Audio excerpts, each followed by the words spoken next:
Totoo po ba? When we read this particular verse, dito po sa Matthew 26 or 27 verse 46, ang sabi doon, Diyos ko, bakit mo ako pinabayaan? Or, my God, why have you forsaken me? Ang dating nito, sa maraming mga Kristiyano, sa maraming mga mambabasa, parang inabandona ang Panginoon. Totoo ba ba? Pag nababasa natin itong isa sa mga andating parang nakakalito sa maraming mga tao, kasi nga, para sa marami, para itong pag-abandona ng Diyos Ama sa Diyos Anak. Sino po aminado? Pag binabasa mo itong part na ito ng Bible, ito rin yung nagiging dating nito sa iyo, na para bang ang Panginoon, nagtatanong siya, bakit siya pinabayaan? Alam niyo po, pero ang tanong, totoo nga bang iniwan ng Diyos Ama si Lord sa pinakamahirap na laban ng kanyang journey dito sa lupa? Totoo nga ba na ang Panginoong Jesus, doon sa point na yon, ay pinabayaan ng Diyos Ama? At ito po ang importanteng tanong pa, kung totoong Diyos ang ating Panginoong Jesus, bakit pababayaan ng Diyos ang Diyos? At totoo bang si Lord ay nagtatanong or He is just simply quoting a song? Ang Panginoon ba ay talagang nagtatanong kung bakit siya inabandona o ang Panginoon ay nagko-quote ng isang awitin sa Biblia? Siya ba ay nagtatanong o umaawit doon sa panahon na pinakamatindi ang kanyang laban? Now, para mas maunawaan natin kung ano ba talaga ibig sabihin dito ni Lord, balikan natin yung historical, yung cultural, at spiritual meaning ng Matthew. Ito pong chapter 27, verse 46. Sabi ng Panginoon, again, Diyos ko, bakit mo ako pinabayaan? Puntahan po natin yung kanyang historical, yung kanyang cultural, at spiritual meaning. Una, ang totoo, ang Panginoon po, He is just quoting a song. Ang Panginoon po ay hindi nagtatanong kung bakit siya inabandona ng Diyos Ama. No. He is just quoting a song. Alam niyo po, nagko-quote siya o binabalikan niya yung opening o simula ng Psalms 22 o ng mga awit 22. Hindi po siya nagdideklara o nagtatanong bakit siya inabandona ng Panginoon kung hindi ang ginawa ng Panginoon o yung ginagawa niya during that time, nagko-quote siya ng opening dito sa Psalms 22 o sa mga awit 22. By the way, ano ba ang ibig sabihin nitong simula ng Psalms 22 at sino ba nagbigkas nito sa mga aklat ng awit? Alam niyo po, maraming Bible scholars ang nag-a-attribute nito kay Haring David. Marami sa kanilang pag-aaral lumalabas na ito po ay sinulat ni Haring David. Marami ang naniniwala na ito ay sinulat niya during the time na siya ay tumatakas sa kay Haring Saul or doon sa kanyang anak na si Absalom nang ito ay nagsasagawa ng coup o ng pagkuha doon sa kanyang trono. So, iyon ang paniniwala ng ilang mga Bible scholars. So, si David, ang genre o yung tono ng kanyang pagpapahayag ay hindi paninisi, sa halip, ito po ay simpleng lament o panaghoy ng isang tao sa Diyos sa panahong dumaranas ng matinding pagdurusa. So hindi naninisi si David gaya ng makikita natin dito sa Matthew na binanggit ng Panginoon. Hindi siya nagsasabi o nagtatanong na may paninisi, bakit siya pinabayaan ng Diyos Ama? No, hindi ganon.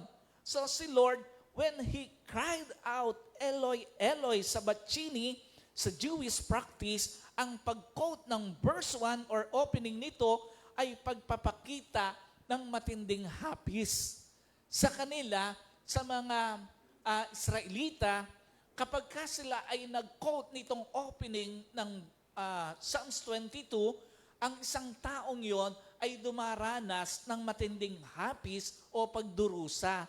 So, pero si Lord, pansinin nyo, hindi siya huminto lang sa opening ng verse 1, He shifted from severe suffering mula sa matinding paghihirap to declaration of ultimate deliverance and triumph. Hindi huminto ang Panginoon doon sa verse 1 ng Psalms 22. Pag inaral natin ito, mamaya malalaman natin bakit mula sa paghihirap ay tumungo ang Panginoon sa deklarasyon ng pagliligtas at tagumpay. Alam niyo po, at the same time, back on their time, people knew their scripture by heart. Sa panahon nila, yung mga tao, hindi lang nila kabisado yung mga scripture o yung sa Old Testament, kung hindi, alam nila to by heart. Alam na alam ng mga tao during their time yung scripture. So, kaya nga, pag ikaw ay nagbigkas ng nagsimulang bumigkas ng opening ng isang salmo o ng psalm, tuloy-tuloy na itong magraran sa kanilang isipan hanggang sa dulo ng isang salmo. So si Lord, nung bigkasin niya yung opening ng Psalms 22, alam ng mga tao sa paligid niya, especially yung kanyang mga kasama, yung tatlong Maria, na ang Panginoon, nagbibigkas siya, nagsisimula siya ng awit. So, kaya nga mapapansin nyo, wala na isa sa mga kasama ni Lord doon sa tatlong Maria na yon na nagsabi na pinabayaan na nga siya ng Diyos. Wala tayong makikita doon sa scripture na nagsabi na isa doon sa mga kasama niya, nung bigkasin niya, yung Diyos ko, bakit mo ako pinabayaan, na nagsabi o umayon na siya nga ay pinabayaan ng Diyos. No, wala ni isa man. Kasi nga, malinaw sa kanila yon dahil sila ay mga Jewish na kapag kang isang tao nagsimula ng isang opening sa isang salmo, alam nila tuloy-tuloy ito ay magraran sa kanilang isipan. So, kasi nga, alam nila ang ibig sabihin ng pahayag ng Panginoon. Kaya nga hindi nila sinang-ayunan o nagsalita sila na ang Panginoon ay pinabayaan nga ng Diyos Ama. No, walang gano'n na mababasa tayo. So, umpisa pa lang, ang Panginoon, hindi siya naninisi nung i-quote niya itong verse 26 ng chapter 27 ng Matthew. He is just quoting ng isang salmo. Ikalawa, na ibig sabihin o yung cultural, historical, and spiritual meaning nitong verse, nung Psalms 22, Psalms 22 start with agony, but it doesn't end with despair. It rises to hope. Anong ibig sabihin ito? Pansinin nyo, bagamat itong Psalms 22, nagsimula siya sa matinding agony from verses 1 to 21, pero after that, from verses 22 to 31, nagkaroon ng complete change doon sa tono ng pagsasalita o ng pag-awit nitong psalmist o nitong si David. Sa unang bahagi, ang pakiramdam ni David, naiwan siyang nag-iisa. Nilalait ng mga kaaway niya at malapit ng mamatay. Iyon yung pakiramdam ni David mula doon sa verse 1 hanggang 21. Pero, ang sabi sa verse 18, balikan muna natin yung verse 18. Sa kanilang pinaghatian ang aking mga kasuotan at para ang aking damit, sila ay nagsapalaran. Ito yung sabi doon sa verse 18 ng Psalms 22.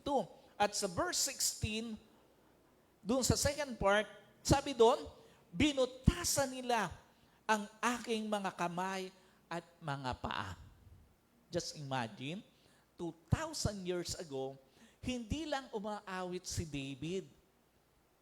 Nagpo-foreshadow siya ng pwedeng kahinatnan ng Panginoon.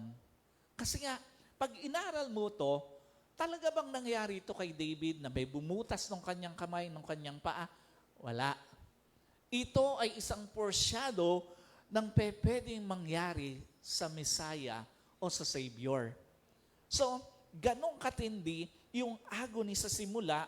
But after that, from verse 22 to verse 31, nagkaroon again ng complete change of mode. It shifted from pain to praise. The focus moved from one person's survival to the whole world honoring God. Pag binasa mo tong chapter 22 ng Psalm, makikita mo na mula doon sa verse 22 hanggang sa katapusan niya, nagbago ang tono. Now, ang tanong, ano sign ng hope na ipinakita rito ng writer o ni David? Una, na ipinapakita bakit nagbago yung tono niya mula doon sa verse 22 hanggang sa 31, God listens to those who are in pain.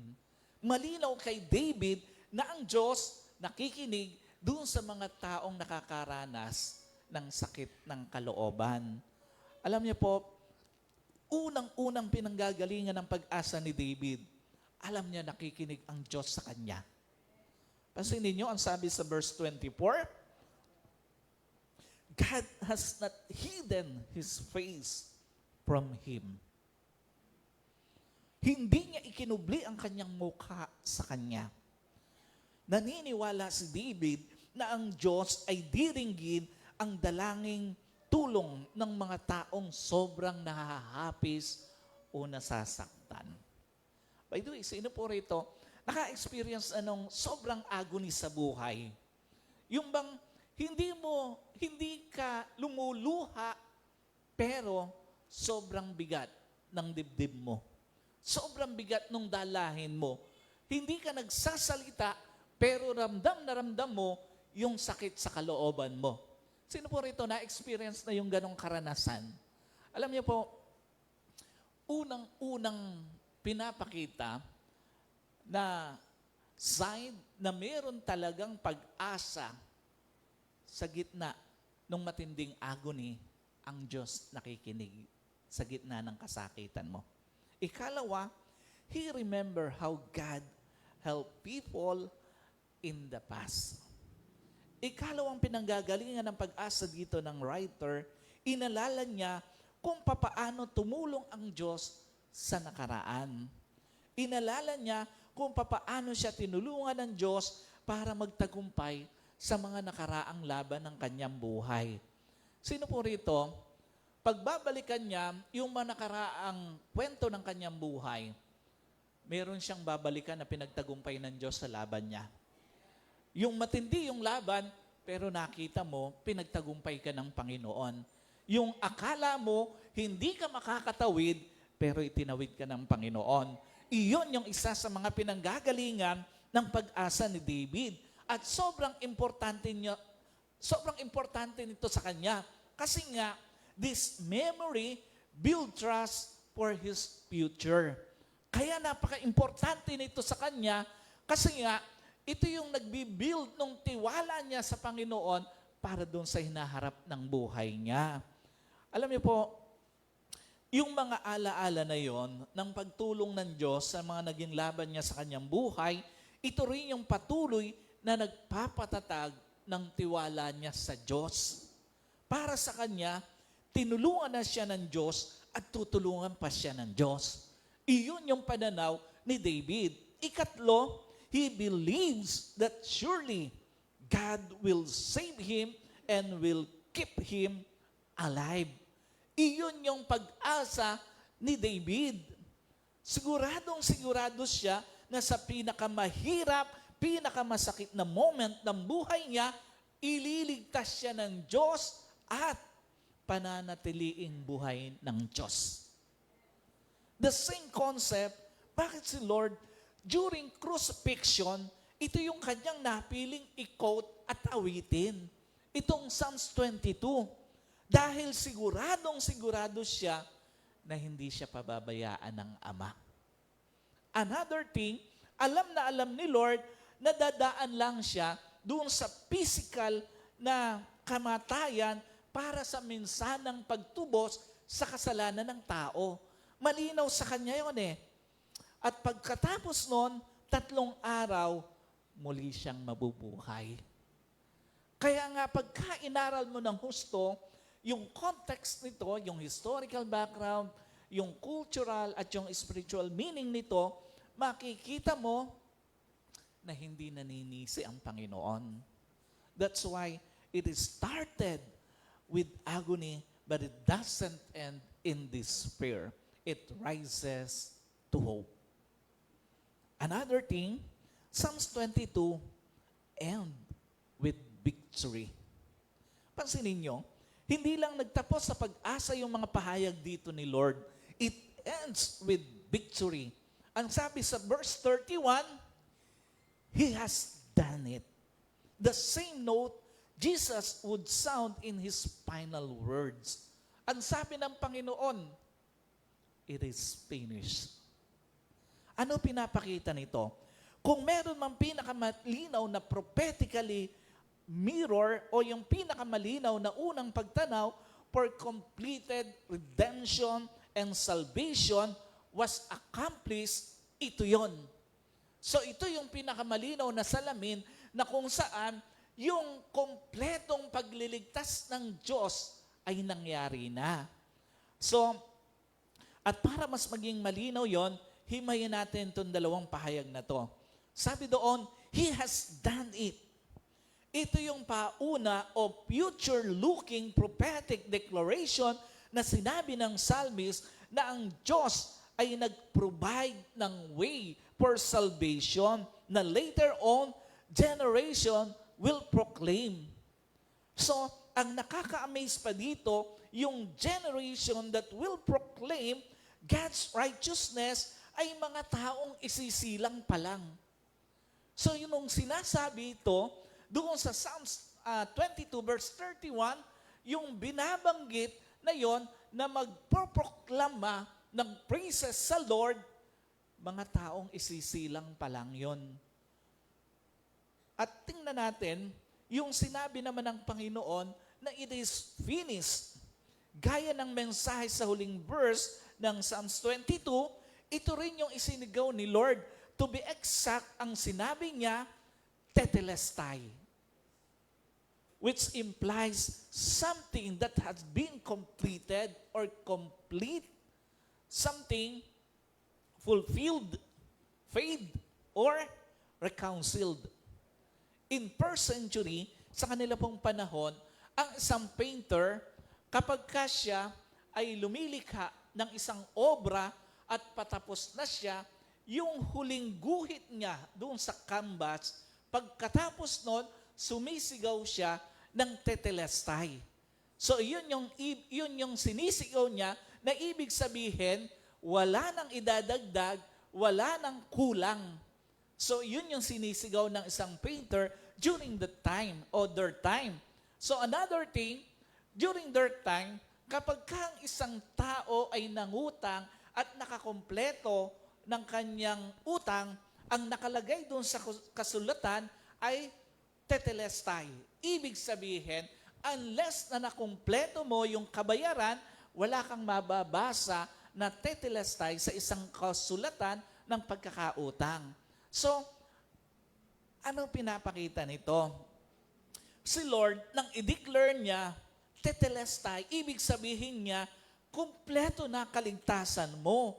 Wala ka nang idadagdag at higit sa lahat, na kumpleto ito, hindi dahil sa gagawin mo, kundi dahil may ginawa ang Panginoon. Kaya na kumpleto ang salvation mo simply because may ginawa ang Diyos.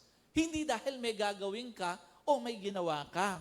Now, after knowing the historical, cultural, and spiritual meaning of our passage, tingnan natin, ano naman ang gusto nitong ituro sa atin? Sino po naniniwala? Lagi at laging merong gustong ituro sa panahon natin ang salita ng Panginoon. At ang tawag dito, yung kanyang relevance. Maaaring iba yung original na tagatanggap nito, maaaring iba yung kultura ng mga taong sinulatan ito, pero ang isang bagay, merong isang banal na espiritu na kayang katagpuin ang pangangailangan ng lahat ng tao, sa lahat ng antas, sa lahat ng panahon. Iyon ang kakayanan at kapangyarihan ng banal na espiritu, na kahit sa ang panahong ka pa ng buhay, kahit na ano pa yung kalalagayan mo, kaya kang katagpuin ng salita ng Panginoon. So number 1, na matututunan natin mula dito sa Matthew 27:46 and Psalms 22, maaaring nasa season ka ngayon na ang pakiramdam mo, mag-isa mo lang binubuhat ang bigat ng buhay, pero ang totoo, nauna ng binuhat ng Diyos ang pinakamabigat mong dalahin sa buhay, which is ang kasalanan. Sino po rito? There are times ng buhay mo, pakiramdam mo parang mag-isa kang nagbubuhat ng problema sa pamilya mo. Totoo po ba? May mga pagkakataon, nararamdaman natin yung bagay na yon. Lalo na pagka ang nakikita mo, parang walang pakialam yung mga tao sa buhay mo. Walang pakialam sa iyo yung asawa mo, yung mga anak mo, yung bang hirap na hirap ka na. Pero, parang walang pakialam sa iyo yung mga tao sa paligid mo. Sometimes, may mga panahon na ang pakiramdam natin, parang mag-isa tayong nagbubuhat ng ating bigat sa buhay.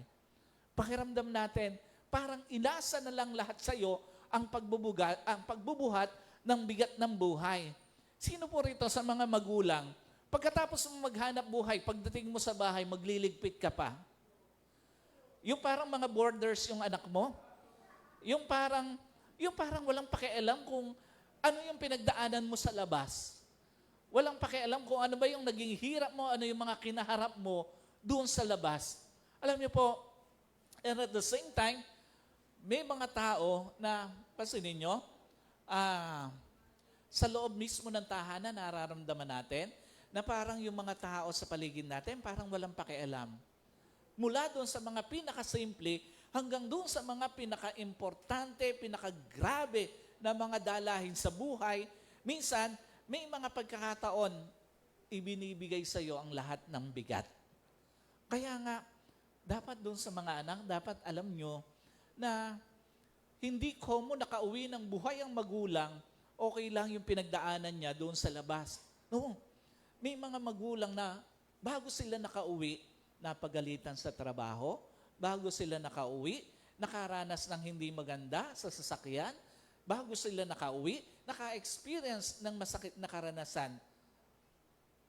Kaya nga dapat, lagi nating iniisip, lagi nating ginugol na maging mabuti sa mga bahagi ng ating pamilya, lalo na doon sa mga magulang. Kasi nga, hindi madali yung kanilang pinagdadaanan.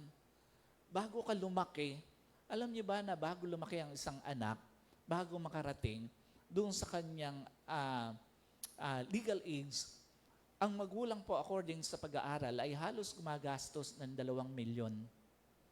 Mapalaki ka lang, mapakain ka, yung iba't ibang mga gastos, according sa pag-aaral. Kaya nga nakakalungkot minsan, pansinin nyo, na minsan pagka yung mga magulang wala nang magawa at kailangan ng tulungan ng anak, ang pananaw ng ibang anak, ginawa silang investment ng kanilang magulang. It is mali. Kasi ito yung buhay, cycle ang buhay. Dapat, kung ikaw ay tinulungan ng magulang mo, tumulong ka rin sa magulang mo para pag ikaw naman yung magulang na, yung anak mo, gagawin din sa iyo yung ginawa mo sa magulang mo. Kasi yun ang totoo o realidad ng buhay. Life is a cycle. Hindi humihinto ang buhay. At the same time, napakalinaw ng prinsipyo ng Biblia. Yung ginawa mo, anuman mabuti o masama, babalik sa iyo. So dapat, hindi tayo pabaya doon sa mga taong gumagawa ng mabuti sa atin at hindi natin pinabibigat lang sa kanya anumang mga bigatin na meron sa buhay, lalo na sa loob ng pamilya. Alam niyo po, balik tayo dito. Minsan, Sino rito naramdaman na parang sa kanya lang nakapasan ang problema sa pera ng pamilya? Na-experience nyo na yon? Yung ikaw lahat yung gumagastos, yung meron naman yung asawa mo, pero yung pera niya sa kanya, yung pera mo, pera nyo. Na-experience nyo na yon? Yung mga anak mo may trabaho pero ayaw gumastos sa loob ng bahay, pero kumakain sa loob ng bahay, gumagamit ng kuryente, gumagamit ng aircon, gumagamit ng tubig, lahat ginagamit pero ayaw magbigay sa magulang. Dapat marunong tayong tumulong sa pagbubuhat sa loob ng pamilya. Sino po rito? Pakiramdam niya sa iyo yung message doon sa mga anak. Yung parang border ka talaga sa bahay. Alam niyo po, sino aminado? Minsan pakiramdam mo, parang nag-iisa ka sa problema sa pamilya. At sino po aminado? Minsan pakiramdam mo, parang nag-iisa ka doon sa pagkakasakit mo. Alam niyo po, doon sa mga nagkakasakit, dapat sa mga members ng pamilya, dapat ang makita natin, hindi yung physical na kasakitan nila. According doon sa mga pag-aaral, ang pinakamatinding pinagdaraanan ng isang taong dumaraan sa matinding sakit, emotional pain. Yung takot nila, paano na sila? Yung takot kung gagaling pa ba sila? Yung takot, kaya nga madalas, may mga tao, hindi naman sila namatay sa sakit eh. Namatay sila doon sa pag-aalala at lungkot. So, those are reason in your life na ang hirap maniwala na may maganda pa sa future mo. Ang hirap maniwala para sa isang tao na may maganda pang nag-iintay sa'yo pag mag-isa ka lang nagbubuhat sa problema mo sa pera, sa loob ng pamilya. Pag mag-isa ka lang nagbubuhat sa problema ng pamilya, pag mag-isa ka lang na nagbubuhat sa sakit mo, ang hirap tumanaw na may maganda pang nag-iintay sa future mo. So, those are reason in your life na ang hirap maniwala na may tutulong pa sa'yo. Ba't sino po naniniwala? Una, kung binuhat ni Lord ang pinakamabigat mong dalahin sa buhay, hindi kaya tulungan ka ni Lord sa dalahin mo ngayon? Sino po naniniwala? Kung binuhat ni Lord yung pinakamabigat mong dalahin sa buhay, hindi kaya tutulungan ka ni Lord kung meron ka mang dalahin ngayon sa buhay mo? Pansinin mo, nung binuhat ni Lord yung pinakamabigat mong dalahin sa buhay, nung binayaran ni Lord yung bayad sa kasalanang dapat, ikaw yung magbabayad, pero wala kang kakayanang bayaran. At pansinin mo, kung iniligtas ka ni Lord sa pinakamatinding kapahamakan sa buhay, hindi kaya iligtas ka ni Lord sa problema mo ngayon sa pera. Doon sa mga nakakaranas po ng problema sa pera. Sino rito naka-experience ng problema sa pera? Yung iba, napakayayaman talaga ng mga miyembro natin. Hindi nakaka-experience ng kakulangan sa pera. Blessed na blessed sa pagpapala ng Diyos. Alam niyo po, kung ikaw ay tinulungan ni Lord na maligtas, binayaran ni Lord, yung dapat ikaw yung magbabayad na kabayaran sa kasalanan mo, hindi ka kaya iligtas ni Lord sa problema mo sa pera. Hindi ka kaya iligtas ni Lord sa problema mo ngayon sa pamilya. Hindi ka kaya iligtas ni Lord sa problema mo sa sakit. Kung yung pinakamalaking dalahin sa buhay, binayaran ni Lord, hindi ka kaya tulungan ni Lord sa pinagdadaanan mo ngayon. Alam niyo po, ano pinapakita rito sa atin ng Panginoon? Hindi kaya palitan ng Diyos ng kasaganaan yung problema mo sa pera kung tinulungan kanyang buhatin ang problema mo sa kasalanan. Hindi kaya palitan ni Lord ng kagalakan at matatag na pamilya ang problema mo sa pamilya kung tinulungan kanya sa pinakamabigat mong problema. At hindi kaya pagalingin ni Lord yung sakit mo kung tinulungan kanya na buhatin, bayaran yung kasalanan na hindi mo kayang bayaran. Ikalawa, kung hindi mo man makikita o nakikita sa ngayon, pero ang isang sigurado, naka-schedule na kung kailan mangyayari yung breakthrough mo. Pansinin nyo, ang dyablo, yung mga nagpako sa Panginoon, and even yung mga disciples, what they saw in the cross was a defeat and ending. Iyon yung nakikita nila o iyon yung nakita nila during that time Doon sa krus ng Kalbaryo, ang nakita ng mga nagpako sa Panginoon, ang nakita ng diablo ni Satanas, ang nakita maging ng mga disciples niya, it was a painful ending. Ang nakita nila, it was a defeat. Lahat sila, iyon yung nakita nila. Pagkagapi, pagkatalo, at katapusan. Pero, ang langit, ang nakita, iba. It was a victory and a new beginning. Ibang-iba sa nakita ng diablo at nung mga nagpako sa Panginoon, ang nakita ng langit. Ang nakita ng langit, it was a victory and a new beginning. Isa tong tagumpay at bagong pasimula. So, para sa langit, the cross was a picture of total victory and a new start. Para sa langit, iyon ang totoong mukha ng cross. Hindi siya mukha ng pagkatalo. Hindi siya mukha ng pagkagapi. Kung hindi ito ay mukha ng victory at mukha ng bagong pasimula. What's the point? Maaaring sa ngayon, ang nakikita mo at ng mga tao sa kabuhayan mo, yung baon na baon ka sa utang, walang-wala ka, laging kapos, pero maniwala ka, iba ang nakikita ng Diyos sa kabuhayan mo. Maaaring ang nakikita mo ngayon sa pamilya mo, sa relasyon mo, sa marriage mo, ay sirang-sira. Ang gulo, parang hindi na maaayos, pero maniwala ka, iba ang nakikita ng Diyos sa pamilya mo. At maaaring sa ngayon ang nakikita ng mga tao sa sarili mo, maging ikaw, parang hindi ka nagagaling, pero maniwala ka, ibang-iba nakikita ng Diyos sa sakit mo. Sino po naniniwala? Iba yung nakikita ng Diyos sa sitwasyon mo. Maaaring iyan yung nakikita mo at ng mga tao sa paligid mo, pero ang Diyos, iba yung nakikita niya. Another thing, what we can learn from our passages this morning, maaaring nasa season ka ngayon na wasak ka, bagsak ka, pero madalas, iyon yung season na inihahanda ng Diyos ang mas deserve mong buhay at sitwasyon. Sino po aminado? Madalas yung season na yon, yung bagsak ka, pakiramdam mo talaga parang hanggang doon ka na lang. Totoo ba?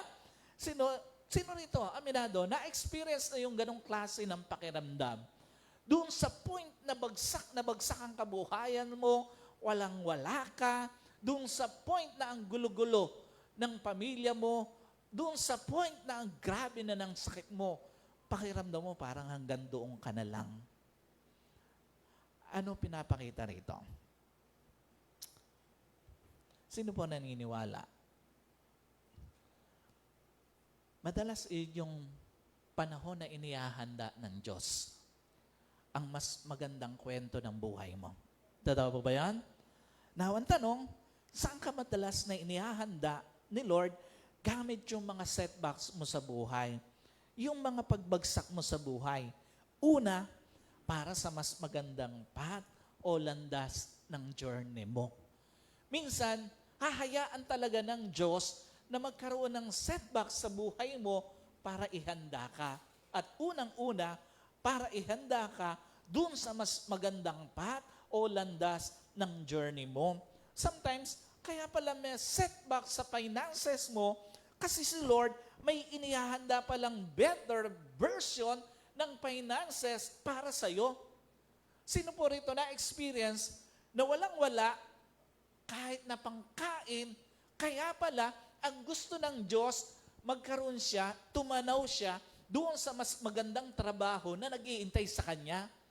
Sometimes, hinahayaan ng Diyos na talagang maramdaman natin na walang-wala na tayo simply because ang gusto ng Panginoon, maghanap ka, hanapin mo yung mas deserve mo na trabaho, na sweldo at nakita.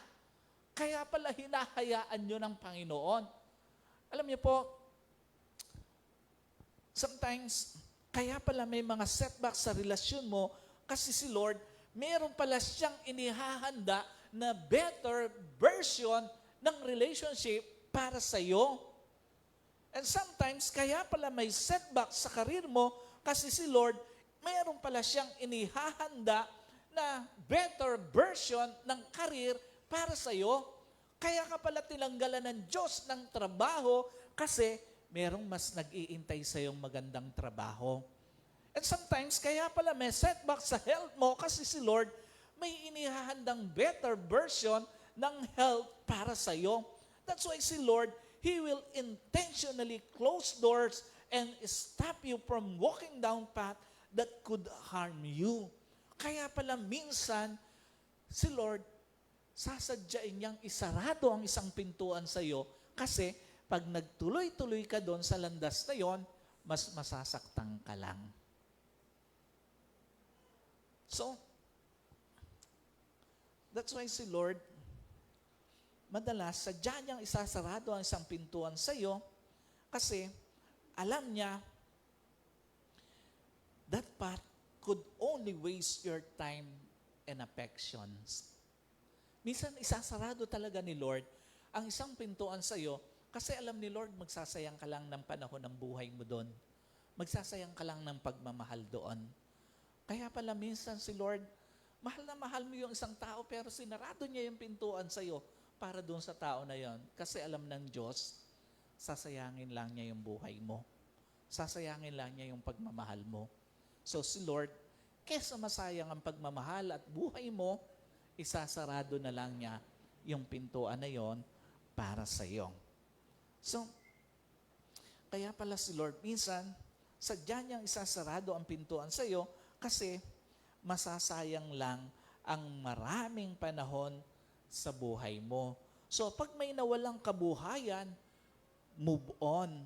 Huwag nang masyadong magdalamhati sa nawala, mas tingnan ang mas magandang inihahandang kabuhayan ng Diyos para sa iyo. Kung nawalan ka ng kabuhayan, yung business mo nagsarado, bumagsak, mag-move on. Huwag masyadong magmukmok, huwag masyadong magdalamhati. Mas tingnan mo yung magandang inihahanda ng Diyos na kabuhayan sa iyo. Pag may nawalang minahal, move on. Huwag na masyadong magdalamhati doon sa nawala ng iwan. Mas tingnan yung inihahanda ng Diyos sa iyo na totoong mamahalin ka. Yung mga nang iiwan dapat, di na pinag-aaksayahan nyo ng panahon na isipin.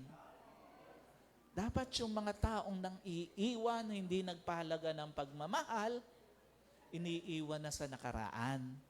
Alam niyo po, kaya ka lang naman nasasaktan, pilit mo pang dinadala sa kasalukuyan mo yung pinaiiwan na sa iyo ng Panginoon eh. Totoo ba ba? Sometimes, kaya tayo nasasaktan kasi ang gusto ng Panginoon, iwan mo na doon sa nakaraan mo yan, hindi na maging part ng present mo, pero ikaw pilit mong dinadala eh.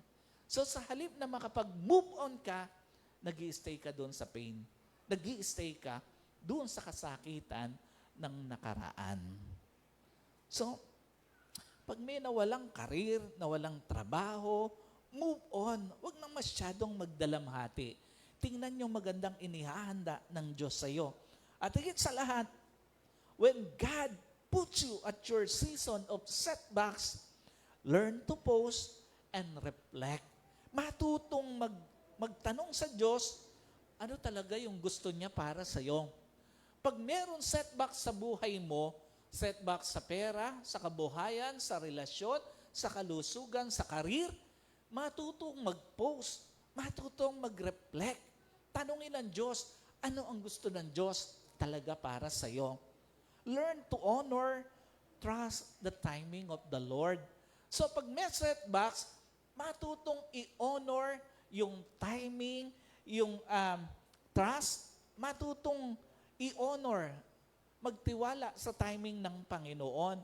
Laging tatandaan, God's delay are not always denial.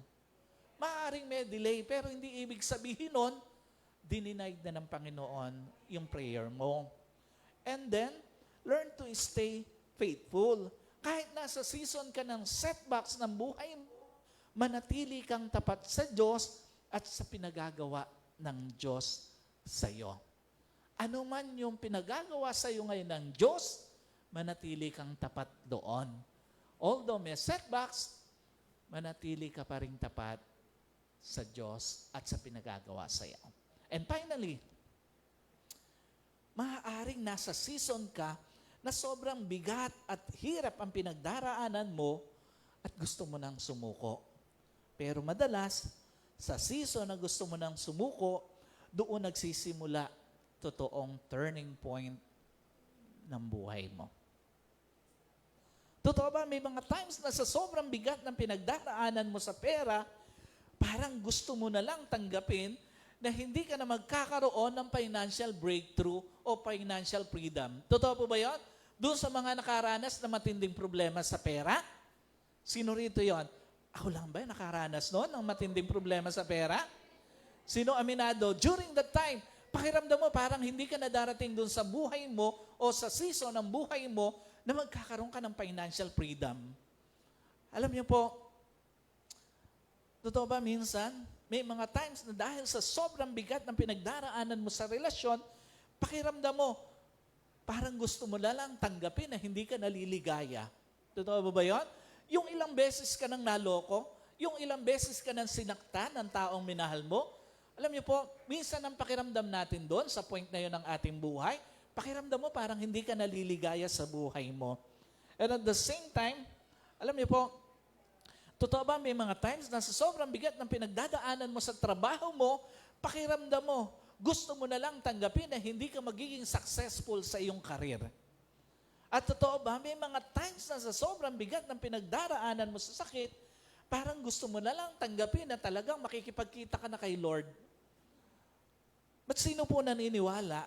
Una, real breakthrough happen only after the moment you pass the hardest chapter of your journey. Sino po naniniwala? Minsan kailangan mo lang ipasa yung pinakamahirap na chapter, yung pinakamahirap na phase ng iyong journey bago ka i-promote ng Panginoon. Totoo ba yan? Minsan, kailangan mo lang ipasa yung pinakamahirap na pagsubok sa kabuhayan mo bago ka payamanin ng Diyos. Minsan, kailangan mo lang ipasa yung pinakamahirap na pagsubok sa iyong relasyon bago ka bigyan ng tamang tao ng Panginoon.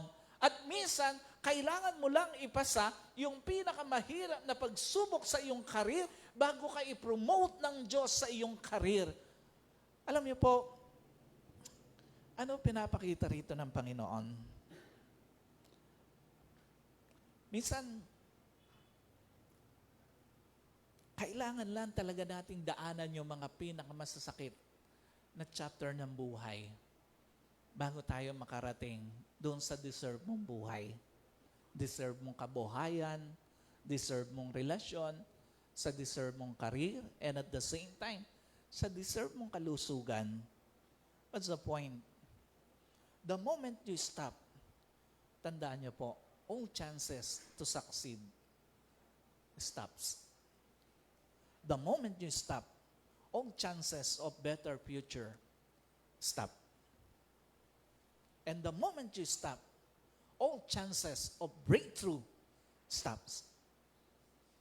Kalawa, painful phases and hard phases never last forever. Sino po naniniwala? Walang permanenteng pagsubok sa buhay. Totoo ba yan? Walang permanenteng problema sa pera. Sino po naniniwala? Walang permanenteng problema sa pera. Sino naniniwala? Walang problema o walang permanenteng problema sa relasyon.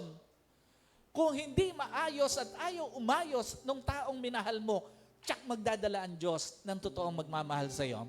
Totoo ba yan? At sino naniniwala? Walang permanenteng problema sa karir. Isang araw dadaling ka ng Diyos doon sa tamang karir para sa iyo. At sino naniniwala? Walang permanenteng sakit dito sa buhay na ito. Anong pinapakita rito sa atin ng Panginoon? Kahit gaano pa kasakit, kahirap, yung phases ng buhay na meron ka, one thing for sure, matatapos din yon. Kahit gaano pa kahirap yung pinagdadaan mo sa pera, one thing for sure, matatapos yung problema mo sa pera. Isang araw, giginhawa ka at ang pamilya mo. One thing for sure, kahit gaano pa kabigat ang problema ang pinagdaraanan mo sa relasyon mo, isang araw, bibigyan ka rin ng Panginoon ng chance na sumaya sa buhay. At kahit gaano pa kahirap ang pinagdaraanan mo sa sakit mo, one thing for sure, may himala na kayang ibigay ang Diyos para pagalingin ka. So church, dito ko po gustong tapusin ang mensahe ng Panginoon. Sa Mark chapter 1, may isa pong lalaking may ketong na nagmamakaawang pagalingin ni Lord. Sino pamilyar dito sa kwento na to? Na talagang nagmamakaawa siya sa Panginoon na pagalingin siya. Alam niyo po, si Lord, lumapit siya, hinipo ito at sinabi, gusto kong maging malinis ka. Sa verse 41. Sabi niya, be clean.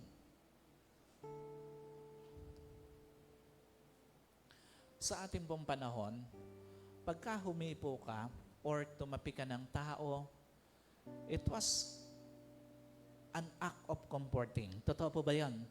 Pag tayo ay tumatapik or merong na tinatas na taong may pinagdaraanan, ito ay isang act of comfort. Pero sa kanilang panahon, ang paghipo sa taong kino-consider na marumi, gaya po ng ketungin, ay isang scandalous violation of the law. Sa kanilang panahon, hindi ka pwedeng humipo ng may ketong. Kahit nga yung patay na hayop, patay na tao, kahit lang yung babae lang na may dalaw, hindi ka pwedeng humipo. How much more yung ginawa ng Panginoon during that time? It was scandalous yung ginawa ng Panginoon. It was a violation of the law.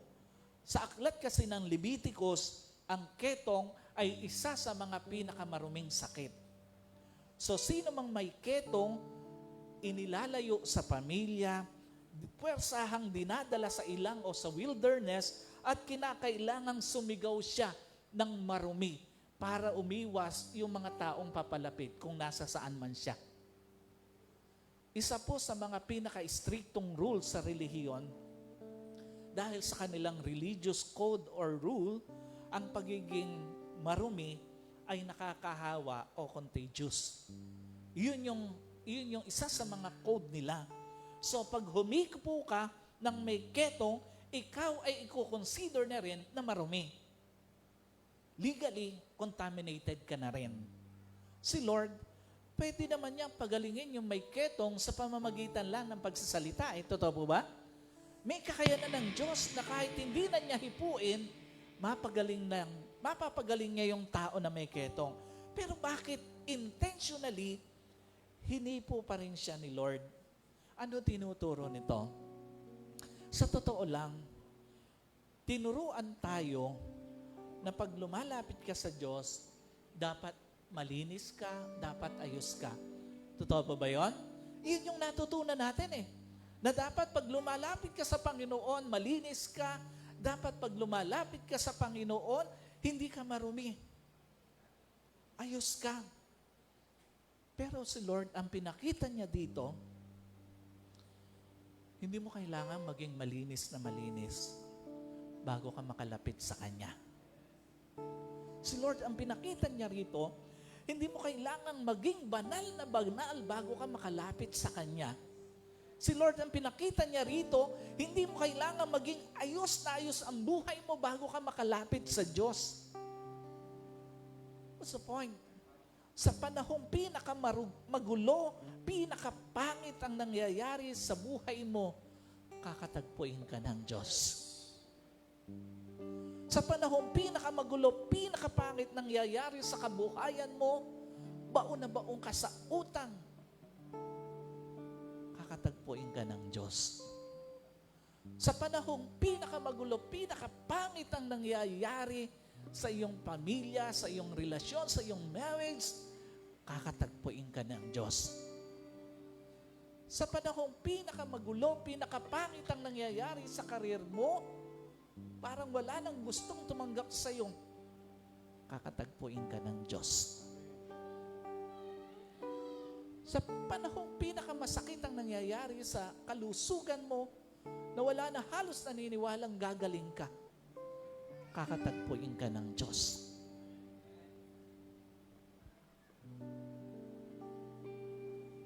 Church,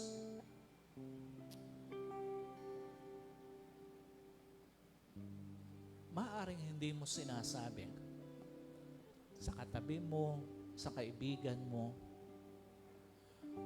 sa sino mang tao sa buhay mo, but at the back of your heart, alam ng Diyos,